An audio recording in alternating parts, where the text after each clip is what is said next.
Es esa sensación persistente de no estar a la altura, de haber llegado por error o por suerte, y el miedo constante de ser descubiertos como un fraude.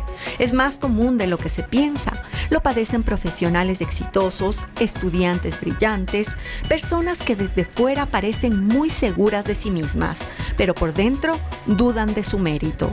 Las causas son múltiples: entornos exigentes, presión social.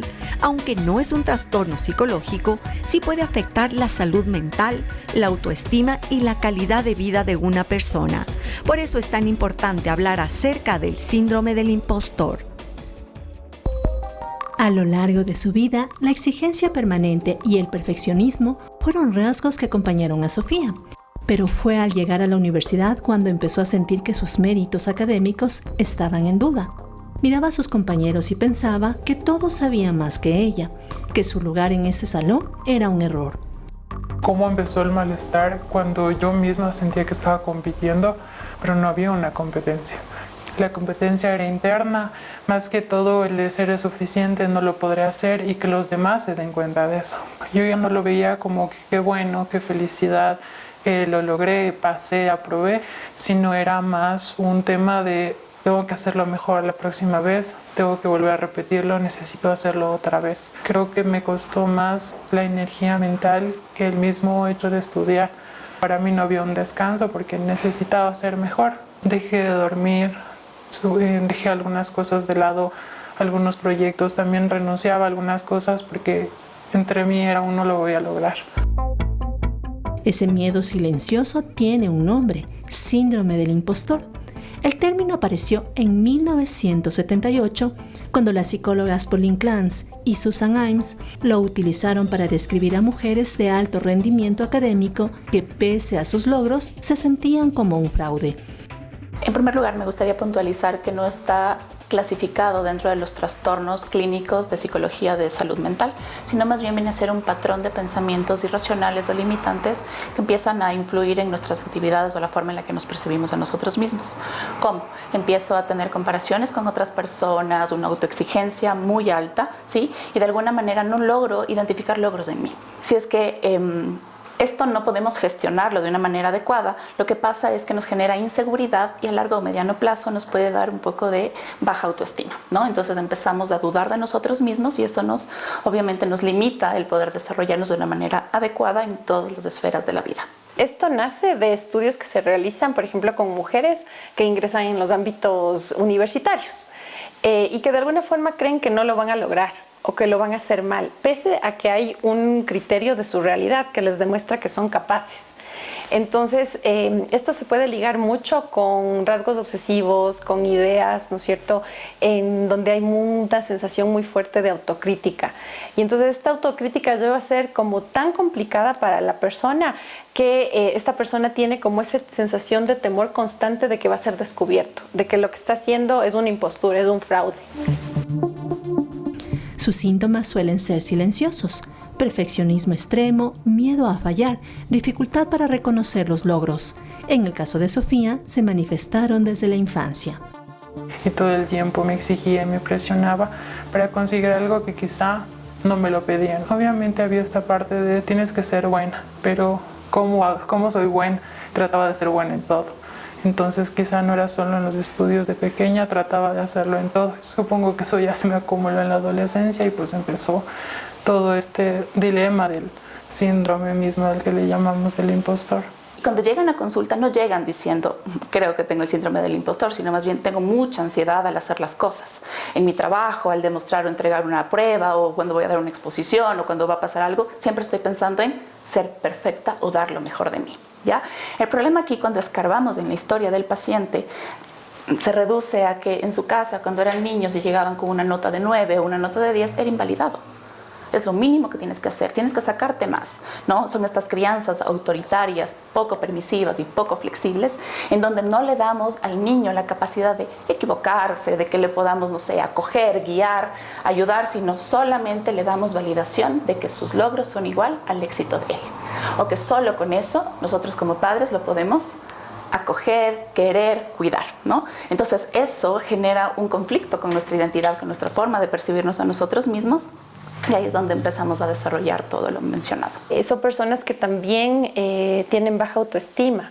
Entonces, la cuestión de la autocrítica y el autoconcepto están muy ligados. Ahora, también hay parámetros sociales bien complejos, ¿no? Vemos, por ejemplo, en las redes sociales personas que aparentemente tienen vidas perfectas. Y eso, lógicamente, va también afectando la construcción de la identidad. En la adolescencia, que es justo el tiempo en lo que se está jugando ahí el psiquismo de un adolescente, pero también en la adultez, ¿no? Porque todos, de alguna forma, hay un discurso que te dice que tienes que ser eficaz, que tienes que ser eficiente. En paralelo aparece otro fenómeno, el burnout o síndrome de desgaste, reconocido por la Organización Mundial de la Salud. Sus señales como el agotamiento emocional y la pérdida de motivación guardan estrecha relación con la experiencia del impostor. Ambos se encuentran en un punto común, la autoexigencia desmedida. En la calidad de vida nos puede afectar con insomnio, ¿sí? Por ejemplo, ya no queremos comer, aislamiento social, tenemos ansiedad, depresión, culpa, ideas irracionales, que es lo que mencionaba, que genera mucho conflicto también. Nos afecta en la forma en la que me desarrollo todos los días de una manera cotidiana. Entonces ya no puedo, ya no quiero, ya no lo hago, mejor lo evito. Y como mencionaba, también hay dos polarizaciones. Por un lado, el burnout, que puede ser esta sobreexigencia, me cargo de muchas más cosas de las que yo puedo de alguna manera receptar, y eso me puede generar una idea de que me van a reconocer, por ejemplo, en mi trabajo, y que me puede dar un ascenso. Y si no pasa, si no lo gestiono bien, viene la culpa. O por otro lado, viene esta otra parte del bloqueo profesional, que es prefiero ya no exponerme, ya no quiero hacer nada, y empezamos a dejar nuestros propios logros, nuestras propias metas de lado, y afecta lógicamente nuestro desarrollo vital. Aunque puede afectar a cualquier persona, las mujeres tienden a reportarlo con mayor frecuencia, quizá por la presión histórica de demostrar que merecen ocupar ciertos espacios académicos y laborales. Sin embargo, los hombres también lo viven, especialmente en entornos altamente competitivos. Hay unas presiones a nivel de lo social que son mucho más fuertes hacia las mujeres que hacia los hombres, en esta cuestión de tener que demostrar que alguien es capaz, que alguien merece estar en un lugar, por ejemplo, laboral, porque también hay ciertos estereotipos, ¿no es cierto?, en los que se liga todavía la feminidad con cuestiones, por ejemplo, de lo familiar. Y entonces el rato en que las mujeres empiezan a salir a otros espacios, ¿no es cierto?, académicos, a otros espacios también laborales, hay esta sensación constante. Después se amplía esto ya a otros espacios también con los hombres, porque de alguna forma se va ligando esto, por ejemplo, con cuestiones de perfeccionismo, cuestiones de autocrítica muy complicada. Y eso pasa en muchas personas que pueden padecer a ratos ciertos trastornos o no, a ratos con personalidades que son obsesivas, que tienen esta tendencia, ¿no?, a que las cosas sean perfectas, y lógicamente eso los pone en una dificultad muy grande, ¿no?, porque claro, la perfección no es algo que se va a poder encontrar. Hoy, a sus 25 años, Sofía sigue luchando contra esa voz interna, pero ya no lo hace sola. La terapia le permitió entender que el éxito puede ser efímero y externo, mientras que los logros hablan de procesos, constancia y esfuerzo. En este punto llegué a entender que no necesito que mi valor sea por cuántas buenas calificaciones, por cuánto yo quedo bien ante los demás, sino que mi valor propio está simplemente en mí, hasta por el mismo hecho de ser yo. Porque me equivoque o no cumpla o fracase o falle en algo, ya no me hace una mala persona, no me quita el valor. Entonces ahora me siento más segura, si siento que me estoy equivocando, siento que puedo fallar en algo, ya no renuncio, sino que lo vuelvo a intentar. El llamado síndrome del impostor no es un diagnóstico que defina a una persona, pero sí puede condicionar su bienestar. La buena noticia es que existen caminos para enfrentarlo.